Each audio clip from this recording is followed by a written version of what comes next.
I love it. Marshall in the middle.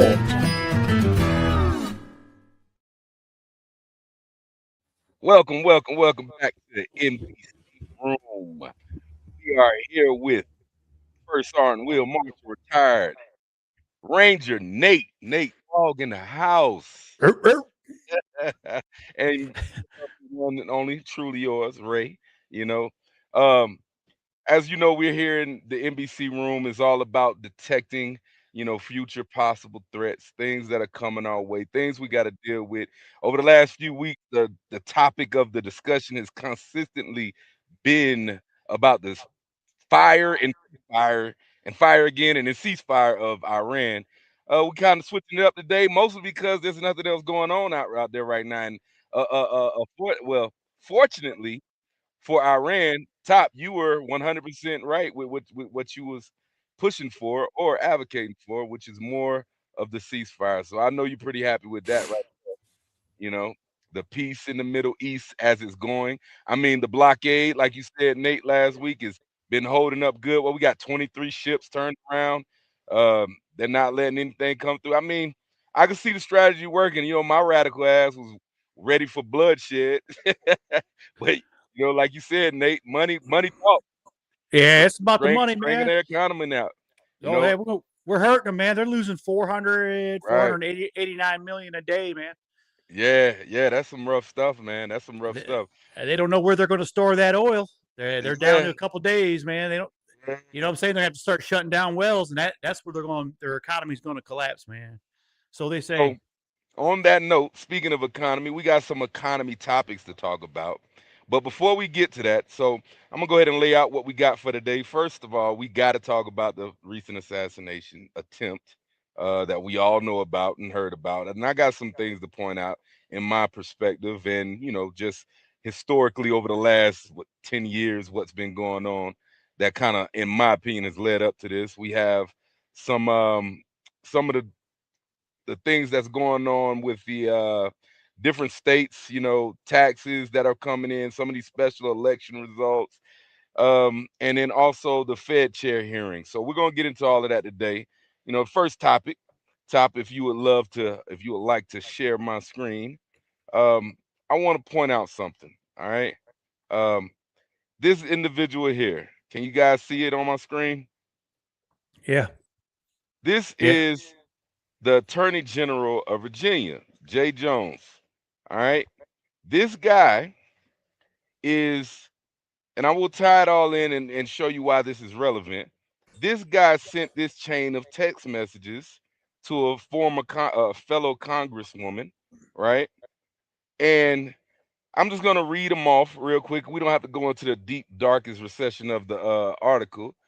But let's start at the top. He says they say nice things about everyone. This is following a congressional member that died in Virginia, and this is a conversation between this congresswoman and him, and he's saying in response to the death of this individual how Republicans were talking about this guy and how this guy was a moderate. He was a moderate Democrat. So Jay Jones says, if those guys die before me, I will go to their funerals to piss on their graves, send them out a washing something.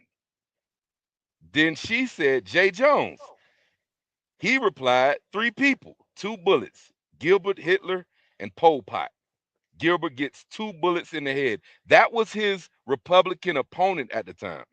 Then he said, spoiler, put Gilbert in the crew with the 2 worst people you know, and he receives the bullets every time. She says, Jay, please stop. He says, laugh out loud. Okay. She said, it really bothers me when you talk about hurting people or wishing death on them. He said, you weren't simply asking questions and you know it. He says, I genuinely was. This was after a phone call. So in the article, it explains that between the first page of text messages and this page, this is after a phone call. So she called him and he explained to her that, he would love to put bullets in Jennifer and the other guy, what his name, Gilbert's kids, because, they're evil. So she said, you weren't simply asking questions, and you know it. He said, I genuinely was. I wasn't attacking you. I was trying to understand your logic. She says, you weren't trying to understand. You were talking about hoping Jennifer Gilbert's children would die. He says, yes, I've told you this before. Only when people feel pain personally do they move on policy. Then she says, there isn't. I point blank asked you more than 3 times, and you dug in that you meant it. I honestly am questioning a lot today. He said, I mean, do I think Todd and Jennifer are evil and that they're breeding little fascists? Yes. All right. Um, this guy here was asked to, well, Abigail Spanberger, the female who just won uh Virginia governor's race, was endorsed Mhm. at the time that all this came out. Asked many times to denounce him, she never did. Mhm. As it turns out, he won his election and he now became the attorney general, the top law enforcement agent in Virginia, and he's wishing death on his political opponents. Um, Next thing I want to show is talk about this little rhetoric issue. Right? Here's an example of what Against the president. yeah. And do you think twice about that when something like this happens? But what rhetoric do you have in mind? Donald Trump and the MAGA Republicans represent an extremism that threatens the very foundations of our republic. I just don't even know why there aren't uprisings all over the country. June Maybe there will 14, be. 2018. The threat right now in this country to the American people are extreme MAGA Republicans. That's the threat. Mark Milley said, no one has ever been more dangerous to this country than Donald Trump, and he is a fascist to his core. We're in a war right now to save this country, and so you have to be willing to do whatever is necessary in order to save the country. You get out and you create a crowd, and you push back on them, and you tell them they're not welcome anymore, anywhere. I don't understand why it's so difficult for the press to have a consistent narrative about how dangerous Trump is. Do you think Donald Trump is a fascist? Yes, I do. We have a Timo Hitler in the White House right now.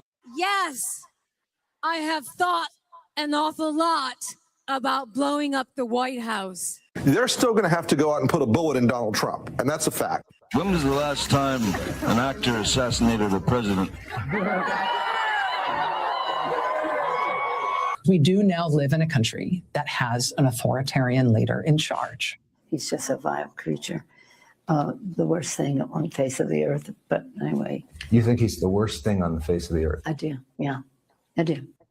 11. Among other things, they not only do they have this type of you claim that it's wrong rhetoric, to object to the they certification. also Bunch of different reasons. blame us Run for the best being campaign. the ones who don't believe in democracy or don't believe in the election results, right?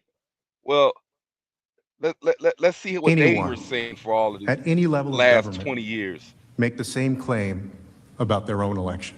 If Stacey Abrams doesn't win in Georgia, they stole it. It's clear. It's clear. And I say that publicly, it's clear. You can run the best campaign. You can even become the nominee. And you can have the election stolen from you. He knows he's an illegitimate president. He knows that there were a bunch of different reasons why the election turned out the way it did. Votes remain to be counted. There are voices that were waiting to be heard. And I will not concede. And I respect where you're coming from, and I respect the issues that you're raising. You're not answering the question. All right, I think you guys get the point of that. I don't have to beat that dead horse to death. It seems that we have a rhetoric problem, and for some reason we keep hearing on the left, both sides, both sides, both sides, both sides. The most I hear from our side is we don't like communist ideology. We don't want to pay extreme, ridiculous taxes. We think that immigrants that broke the law coming here need to go home. We're the fascists. We're the enemy. We're the violent ones, and we're the threat. And what's worse, the new narrative nowadays is white males are the threat. They're trying to paint all you white males as the worst of the worst. I kind of believed it with that look, Top. You know, And it's kind of hard. It's kind of hard to take these things seriously from people that have consistently shown us for well over 20 years rhetoric that has no place. It's like everybody just it's Trump's rhetoric. Trump may call him a loser. Trump may call them enemy. The media is enemy of the people. That's probably the worst thing he said about Americans. And that's just talking as the media as an organization. The deep state that constantly pushed the Russia collusion. The lawfare that was going on against them. I think he had every right to talk about that. What you got to say, Nate? Hey, telling you, it's been going on now for, well, let's see, 11 years now. 11 years. When he come down that escalator, June of 2015. So 15, yeah, we've been hearing it, man. So yeah, and unfortunately, this is not going to stop. Right. There's going to be a fourth attempt. There's going to be a fifth attempt. There's probably going to be a sixth attempt because it's not going to stop, brother. You're talking about a little over 2.5 years left of his presidency for 47. And I'm sorry, but that's what I've been turning off the news a lot this week because I'm sick and tired of hearing these opinionists on these shows talk about what you just said. It's a two-way street. I'm sorry, it's not a two-way street, bro. They got to stop saying that shit. The bullets are only flying from one direction. That's it. Right. The bullets are coming from one direction, man. Right. Okay. And I know they're going to talk about, this is mega country, motherfucker. Chicago, 1 o'clock in the morning and shit, man. Right. A hoax. Jesse A Smollett. proven hoax. Yes. Smollett. Yep. Gretchen from Michigan. Oh, she's been threatened to be kidnapped by some MAGA white supremacists. Right. Another hoax. Or the Minnesota one. The Minnesota one. Yep. But that's all they keep bringing up day after day after. And of course, January 6th is never going to die. So that's, so I guess we're 1 in 1,000 compared to what they've done in the last 11 years, man. But it's not going to stop till they kill him or try to kill him. Don't forget Charlottesville, which we just found out that the SPLC was actually funding that.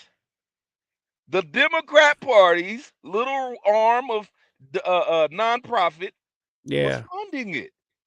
How clever! Trying to keep the trying to keep racism alive by paying into racism. You know what I'm saying? Right. The supply is not there enough for their demand. Yeah. What I've come to realize is the left has no way of establishing any kind of following without some visceral emotional hate. Right? Mhm. Like they have no way of establishing policies, ideas without being divisive, without being, very emotionally bound and tied to pulling and pulling people's heartstrings on one way or other. Oh, kids in cages, but they never said that when Obama started it. Right? It's just the little things. It's like, why do y'all omit certain facts just to get people up in the outrage and then try to dehumanize people that may think like me? There's a running argument in one of these black conservative groups that I'm in on Facebook. For some reason, there's a whole bunch of liberal trolls, a bunch of white liberal women in there talking stupid as fuck. And they go in here and they try to tell us what we should be thinking and how horrible we are. And it's like, we could sit here and condemn so much about black conservatives and black Republicans, and we're just the worst of the worst and the sellouts and all this other stuff. But what about the people that are rapping about shooting each other, killing each other? What about the people that are leaving their kids and not having, solid family upbringing? What about the people that are destroying their community? You go into any one of these black communities and you see trash everywhere because nobody has pride in their neighborhood. You know what I'm saying? Why do we sit here and condemn people speaking on things that have been proven to be successful, and then talk and ignore and turn a blind eye to degeneracy? I just don't get it. You got any input on that top? The thing that's so amazing to me is that nothing makes it on the news except what the news organization wants to publish. And if it doesn't meet their background criteria, it doesn't go. It doesn't show up. The Right. people in my community that I pay attention to are private citizens just like me that drive around in their own car and they post live on Facebook and they say, this is going on South Oak Street in Dothan right now. And we all follow them. Our WTVY and WTHN, the news people, the people that we used to think bring the news, they don't bring the news. They like show up to bullcrap community events and do this 30-second piece about whatever that fits their story. We have been sold so much bullshit for so long. It's sickening when you really try to. I almost just want to cut this off and just quit because it's like, why? There's no reason. The thing that this is doing, Ray and Nate, is bringing us together because we're able to talk about it. I don't think we're making some huge effect on the world by us talking about this, but I do think that we can change ourselves and we can change our individual communities and families slowly over time. But we have to start looking at these people, many of them that are on the left, and there are some on the right that have the crazy ideas and simply pointing and laughing, right? Laugh it away.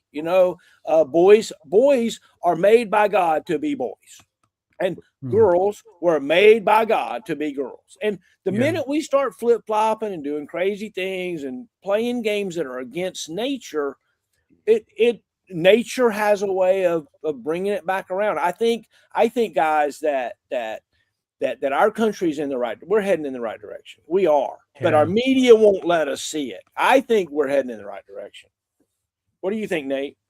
They gave them, the media gave them, I'd say maybe, I'll be fair about it, and I'm probably extending it a little bit, probably gave them about 24 hours of, hands off. Let's cut the bullshit for about 24 hours. That's about the norm.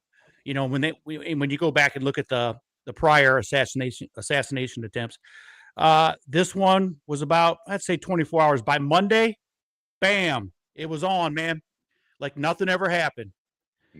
White supremacists, racists, questioning him when he does his umpteenth daily press briefing, very open with the press every single freaking day. I think he was on twice today with the press. With the astronauts, and then he was on passing legislation again, executive order. But so they're right back at it, and it's expected now. And unfortunately, within 6 months, we're going to see it again, and we're going to be talking about it again. And it's just continuous, man. Almost like the school shootings, if you remember, over the last 20 years. We have a school shooting. Columbine, yeah. We talk about the guns, and the left go immediately to the gun control, and we need to oust guns out of our constitutional right, and this and that, and it's guns killing people, not people killing people. So, and then all of a sudden, everybody forgets about it. You don't hear a fucking word about it, and then bam, another 6 months later, it happens again, and they continuously, like a broken record, repeat the rhetoric. The same thing, man. It's sad. It's something to be said about what you're saying, Top. The feeling that you want to just cut it off and say, freak it, it just, live your life, enjoy your family and your folks. And you're right. I love your optimism too, because I think I'm a little bit on the line with it, where it's like everything I'm seeing tells me that it's not going to get better until it gets worse, right? Like everything that I'm seeing tells me it's going to get better.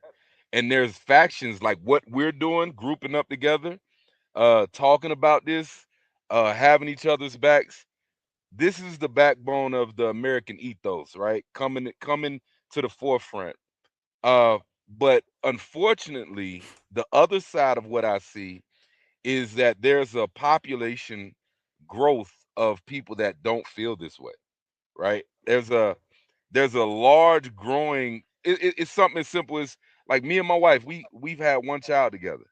Whereas there's a lot of people that are uninformed about shit, don't care about shit, hate this country, live off this country, are net negatives to the country, and they have 10 kids, right? Like there's a just there's a real demographic change happening. There's so many segmented parts of our society happening, and I think that I used to tell people that there's a thing that humans do called the dirty dance, right? It's what happened in the Civil War.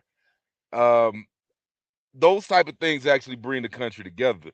There's a reason why we were the strongest fighting force to hit the international stage during the world wars, is because we settled our differences in a harsh way here in America. And we were hardened, toughened, and we all were unified under one God, under one flag, under one idea, under one culture. Even if there was a subculture of race in the country, everybody had certain, like blacks were the most Republican demographic.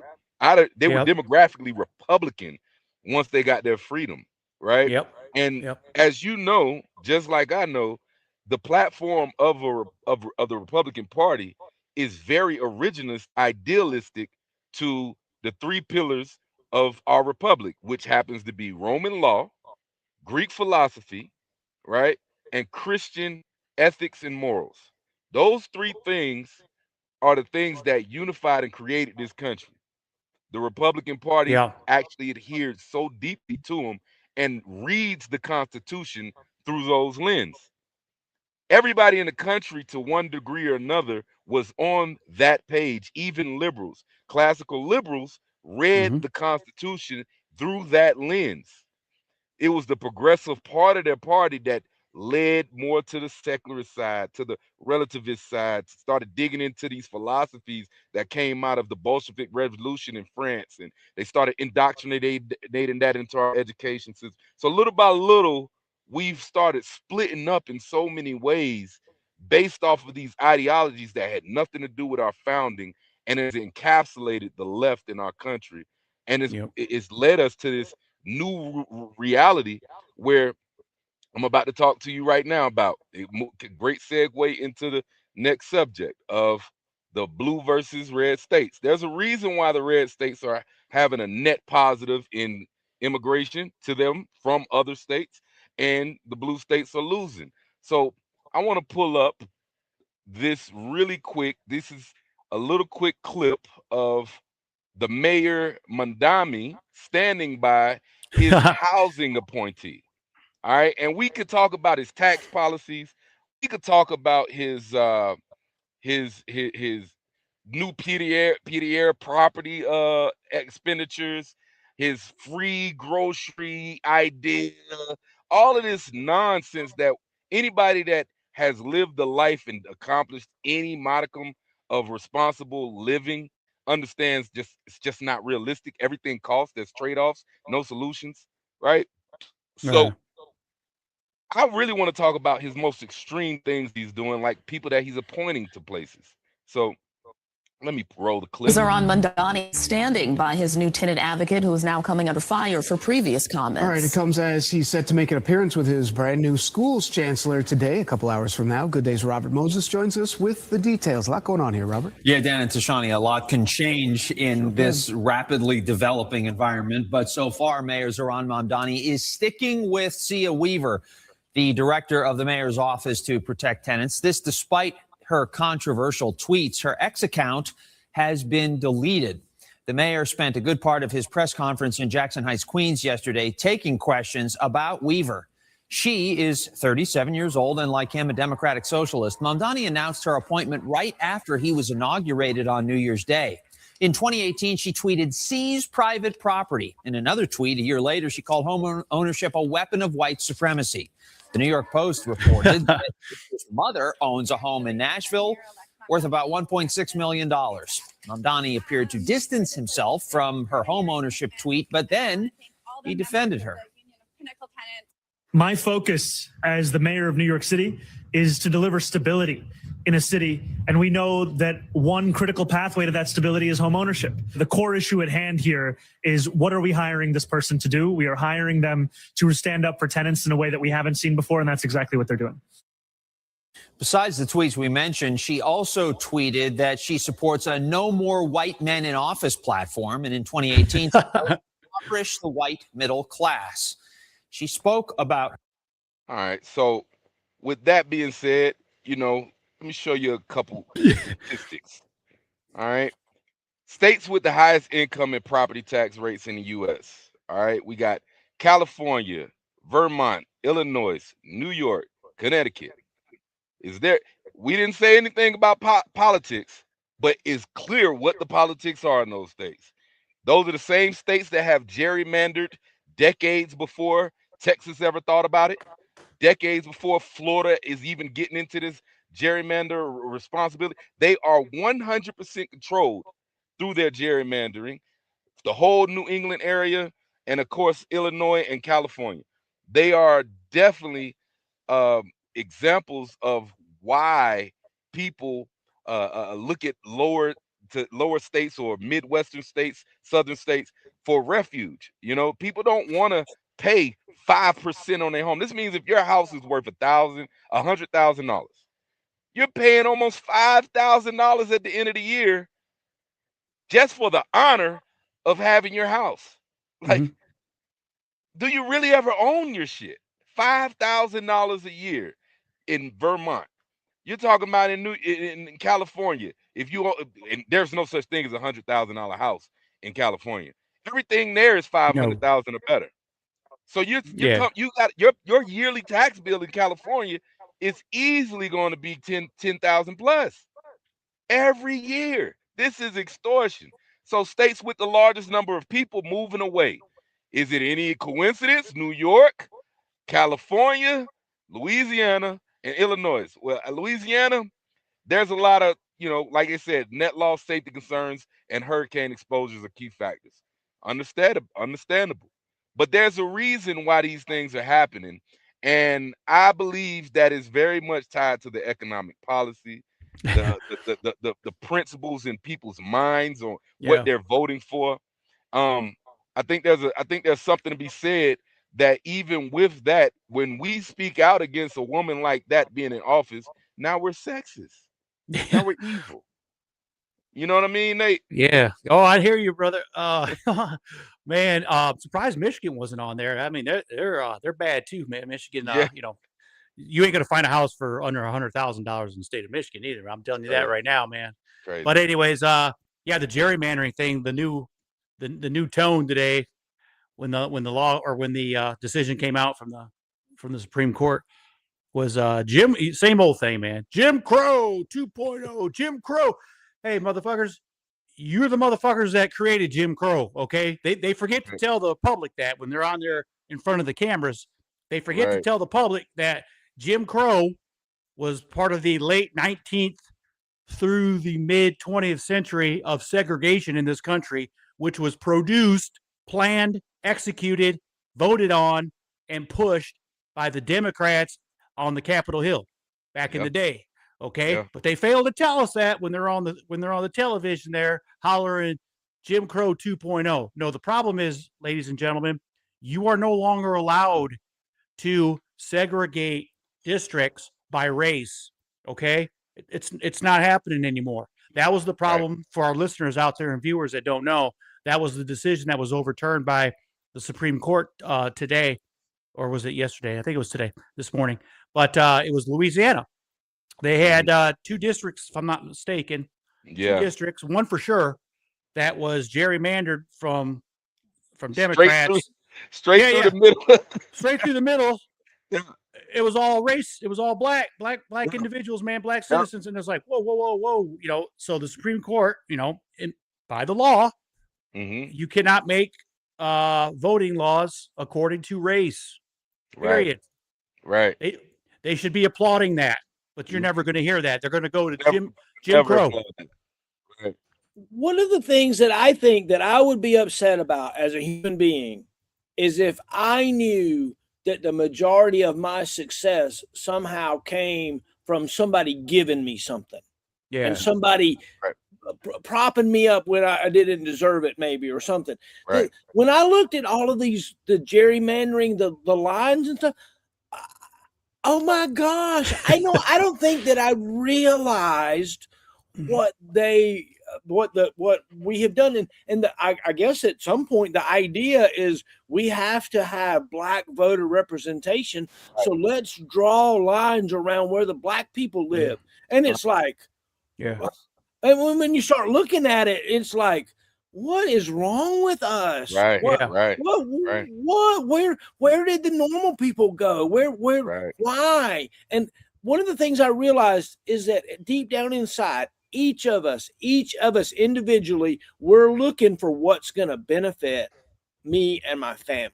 Right. And at every turn. And so it's just weird that we do such racist things, like do the gerrymandering and thing, and then call it good, and it's just weird. It's just so. See, and one thing about the disingenuousness in the liberal party, all right, they're making an outrage. They're going in outrage about this shutdown that they just got from the Supreme Court with Louisiana, right? Yep. And then they're also going into outrage by Florida, because Ron DeSantis just put out a map, and his map has literally, I mean, I can't even lie to you. I was like, when I seen it, because his map is actually fair by voting, by where people voted from, not their race. But it just so happens that the places that are blue happens to be Latinos and blacks. It wasn't based on him trying to make sure that they had a voting block. It was just that's where a lot of them lived. And it was predominantly black people predominantly vote at 89% clip for the Democrat Party. 92% clip if they're women.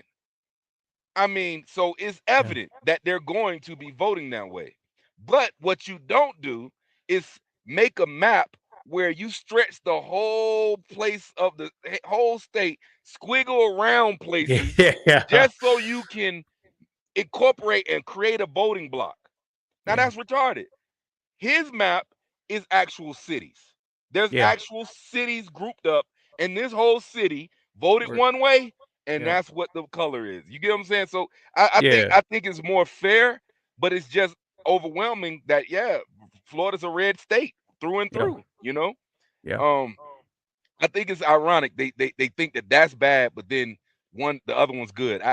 But it all boils down to whether or not they have the power. You know, we talk about this left-right dichotomy. You know, Seattle is getting threatened to lose their AAA rating now because of this socialist mayor that they got involved. Starbucks is leaving. Their headquarters is no longer going to be in Seattle. They're moving it to Ohio, right? Memphis. It was Nashville. Yep. I think it's in Tennessee. So somewhere in Tennessee. But they're moving from Seattle due to all of the socialist policies and tax incentives that they're trying to put on corporations there. Moody's is cracking down on them. Why? Because they have an insolvent budget. They're spending more than they're making, and she started diving into their rainy day reserves just to afford to pay for illegals' health care. This is her stated reasoning to jumping into the rainy day fund of the whole city, because she wanted to make sure that illegal aliens had health care. These are people, and Democrats don't care. I feel like Democrats are the modern day slumlords. They will run their cities, their states into the ground, and they don't care as long as they got power and control. As long as they're in control, they don't care. And I don't understand it. If we want to make our country better, we make more homeowners in our country. The only people in your community that are truly, really part of your community are the ones that are vested in home ownership. The renters, I'm telling you, it's a different category. I'm not saying if you rent that it's awful, and that's not it. What I am saying, though, is those people that own real estate in a community are the ones that end up taking care of that community, not the renters. Right. When you have something and you worked your ass off for it, you know, you appreciate it. You appreciate what you've done. You know, I'm sitting in the back of a truck right now, you know, and I've had a long, rough road to get to the where I'm at right now. You know, Top will tell you, I prematurely got out of the military. You know, I ended up going to prison maybe a little over a decade ago. I was fucking homeless. Now here I am with a paid off house, and I stand to make $500,000 this year. Right? Like, Hell yeah. and the last thing I want to hear is somebody tell me how hard their fucking life is and why Mhm. somebody should give them some zooms and wham whams for free. I don't think anybody needs a free ride. I think that you, and the last thing I want to do is, if you decide that, you know, certain people need help, let me take my money and help who I want to help.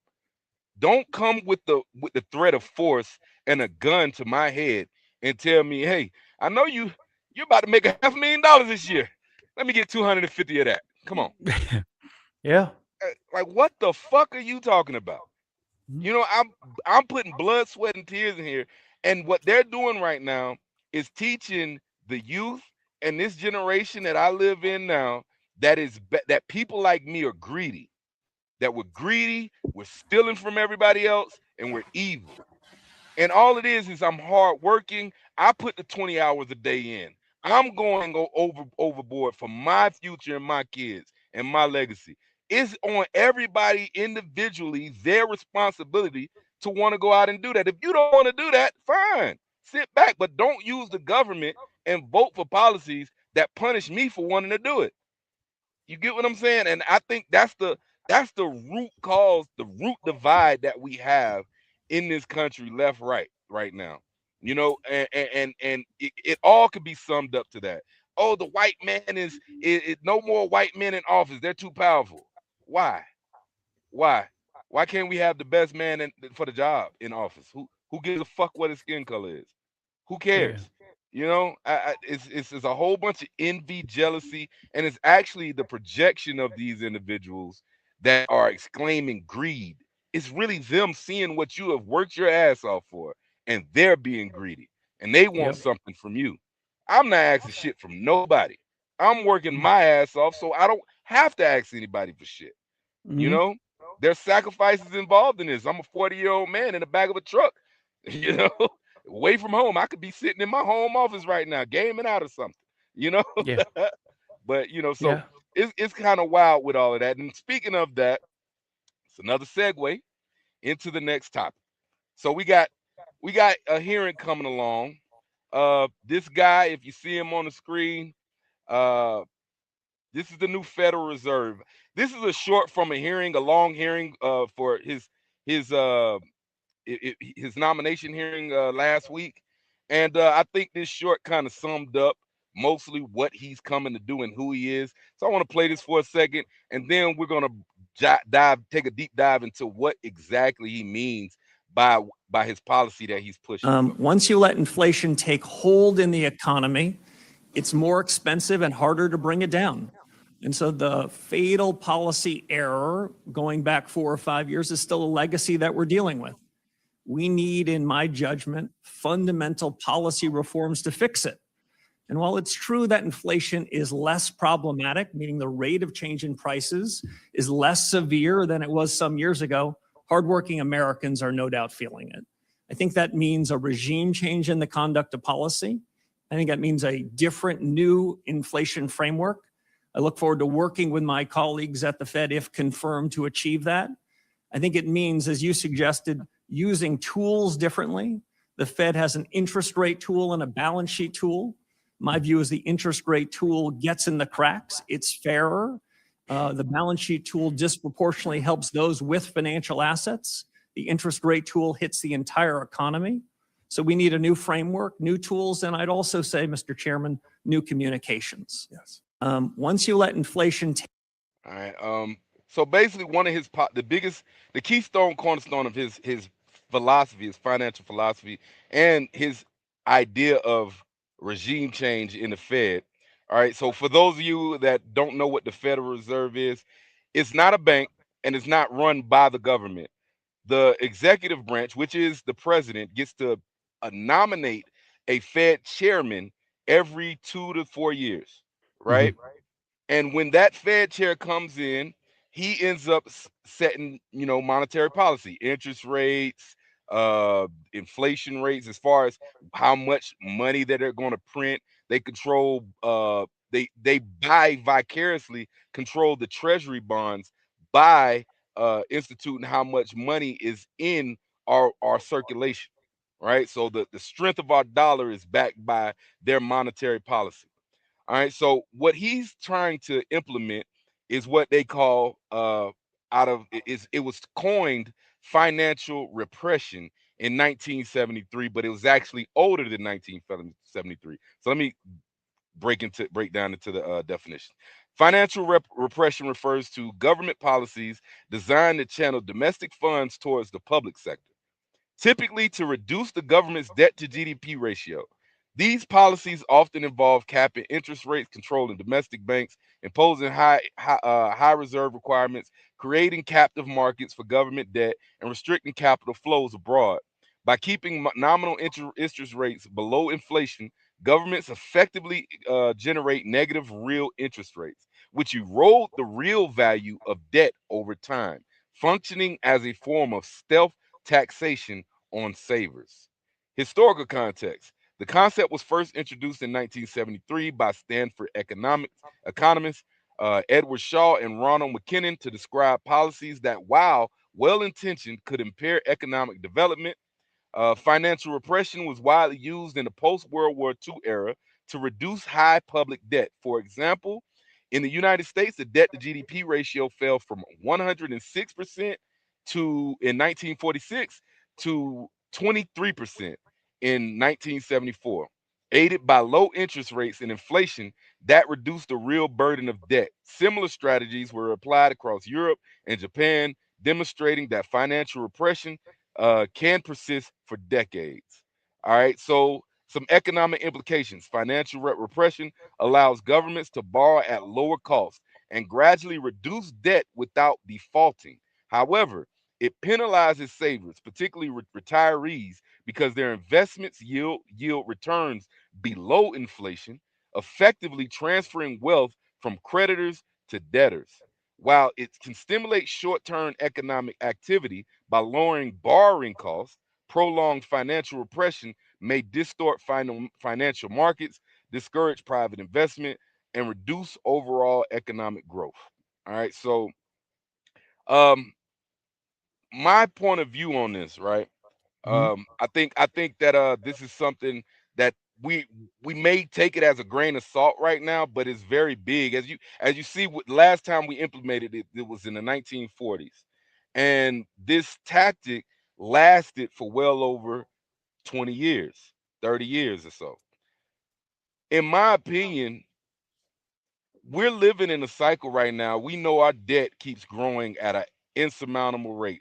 We're at $39 trillion in debt right now, and it seems that this thing is starting to spiral out of control. 14 to 15% of our annual GDP in our budget is going to just pay off our interest. So for those of you that might be a little confused by the numbers, let me give you an example in something that you can understand. You make $100,000 a year for your house, your household, right? This is y'all income. Um, your cost of living, you guys live off of $90,000 a year. This is y'all budget. But y'all have maybe $250,000 worth of debt, and you're servicing your debt with interest payments and minimum payments. So you're never really paying towards your principal, but 15% of your total income is going to the debt, to the minimum payments. Now, of course, on $250,000, you probably won't have it. You'll really have more like $2 million in debt to even out to be like 15% of your budget goes to minimum payments. But you have a 5% deficit. So if 10% of your money that you're making is going to pay off your debt, there's an extra 5% that is a deficit in your budget. So how do you get more money? Us as individuals, we have multiple things we do. We start changing our lifestyle. We start spending less. We start, looking for extra side hustles, side gigs. You know, Baby, we can't go out to eat as much. Things like that. Well, the government isn't doing any of these things. left to right, it doesn't matter what side of the aisle you're on. Everybody's spending like there's no fucking tomorrow. And 15% of our debt, 15% of our budget is going to just servicing this while we're taking up more to pay off that extra 5%. Right? Meanwhile, people want to complain. We pay 22% in the social, so 22% of our budget goes to social services. 12% goes to our military. We pay more in servicing our debt than we do our military. So, in my perspective, if we keep going down this line, we're about to have a chain reaction, which I think is wise of Trump to appoint somebody that's thinking that far ahead. The implications of this is if you thought you were going to retire this year and you got 500,000 in your 401k and you think that's going to cover you, this can hurt you. If you are, don't have a house yet, you're getting into the economy, it's going to hurt you. The prices of things are going to go up and inflation is going to look kind of crazy. I think that over the next few years, this guy's line of thinking, it could actually help us in the long run, and people that are actually looking to be, active into the economy, whether you want to be a net job creator or things of that nature, I think it might help. But if you're just a saver, I want to get a paycheck, go home and go to sleep, you might be in trouble. Any takeaways you guys got from that? Any of that? Look, the Fed is bull. I hate it. I've always hated it. It was established before the United States even kind of came around. It's a bunch of people that have all the money, and they control the world. The World Economic Forum and the Fed and all that stuff, all those little families, there's 10 or 20 of them or whatever, they quietly sit there and they do all this stuff. The United States has no freaking power. We don't have the money. We gave them the money. It's like when you really look into it, you're like, what the frick did they do? But when you realize that our country and our money isn't even owned by our country. Right. And the Federal Reserve can just make money whenever they want. They don't even have to ask anybody. And then make money when they want, then charge the working class to pay for their debts. That's what kills me about it. That's why I say all this is fake. It's all bullshit. Okay. So when you start talking about trillion, blah, blah, blah, blah, blah, remember the people that created the money are the people that are talking about all this, blah, blah, blah. It's crap. But it's we're gonna feel it. We're gonna feel it at the grocery store. We're gonna go and we're gonna pay. We might be paying $4 for a loaf of bread, but it's gonna be $30 in about 5-10 years with this bullshit that's happening. And to some degree, it's like, okay, if wages follow, then cool. We're just paying more. If my cost of living is 90 grand and I'm making 100 grand, right? Then all of a sudden 10 years from now, I'm not doing much different, but my income is 300 grand, but my cost of living is now 150,000 because of inflation. It doesn't hurt as bad. But I think reason why I think this is a topic to talk about is because people that have more years of working in front of them, idea of what their retirement they want to look like. You can't change the way that the world is moving. You got to try to look at what's happening and get yourself in the best position, because we can get mad at the Rothschilds and the World Economic Forum and the Rockefellers and the British Crown, and we can get mad at these people, but we can't do shit to stop them individually. Collectively, there's a lot we could do with the awareness of things like this conversation we're having. Right? Y'all remember when Kamala or whatever her name was, the queen girl lady, when she was the mistress and she was like, oh my gosh, right? And now she's up there walking around. Did y'all see the thing where Trump jumped in front of her to shake people's hands? Did y'all see that clip? Just walked up there and started shaking people's hands. She's like, what the hell? That whole when King Charles and his wife was up there, the whole time he was pretty much acting like they weren't important. What about all the American soldiers dressed up in Revolutionary Army gear? Did y'all see that? I didn't Oh see my that. God. Y'all could let me hold on. Let me see if I can pull it up. I didn't see that. I missed that. Soldiers. They got the old guards got like 20 different uniforms that they can do. And yeah, that's right. And you're Yeah, talking it's about you're talking about the pass and review they stood by. Yeah. Yeah. Yeah. But Will's right though. They do have the honor guards got for Let's every share my video. Look at this. All right. This is when the British Crown and everybody was walking by pass and review. The American soldiers dressed up as old patriots from Baker days. Look at this shit.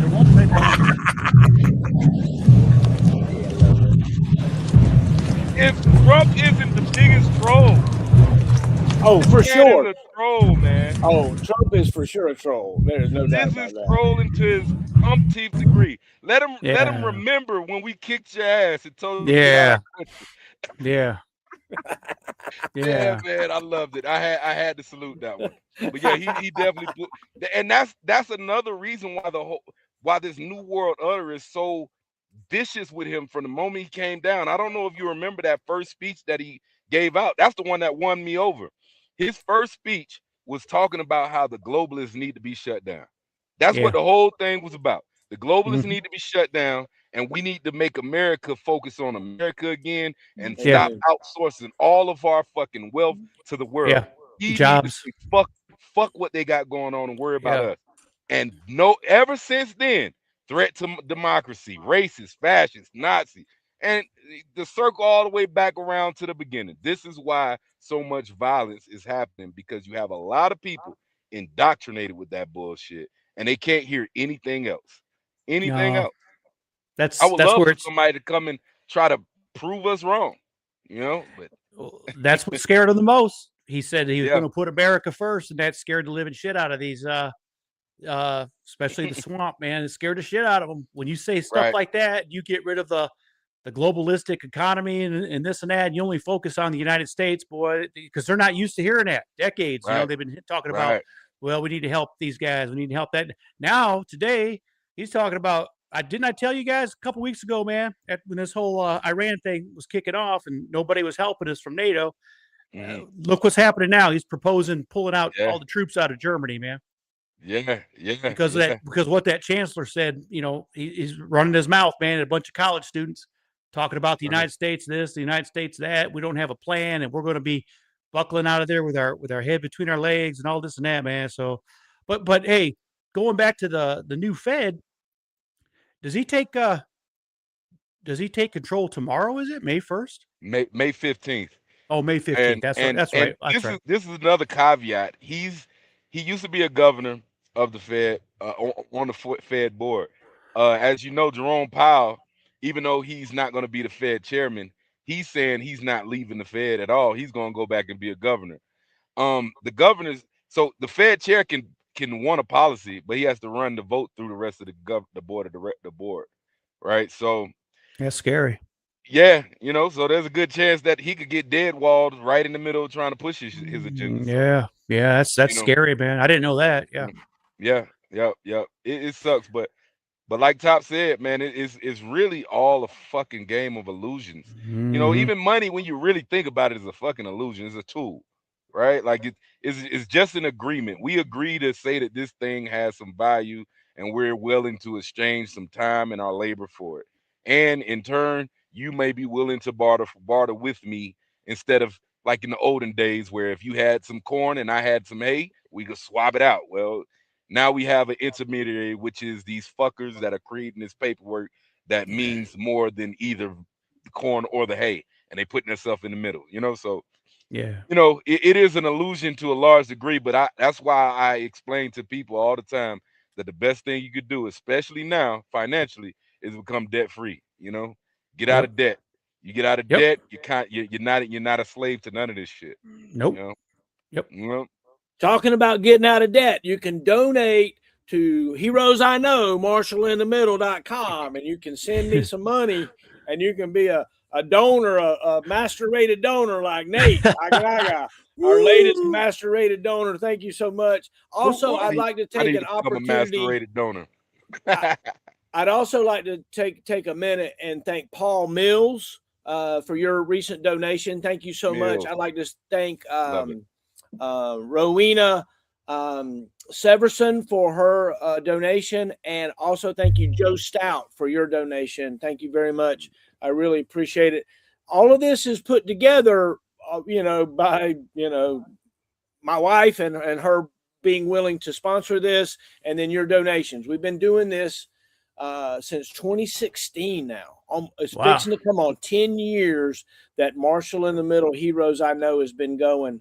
I've been updating the website lately. Every hero is going to end up with their own page so that people can go on and they can comment, they can talk about, whatever, send a message.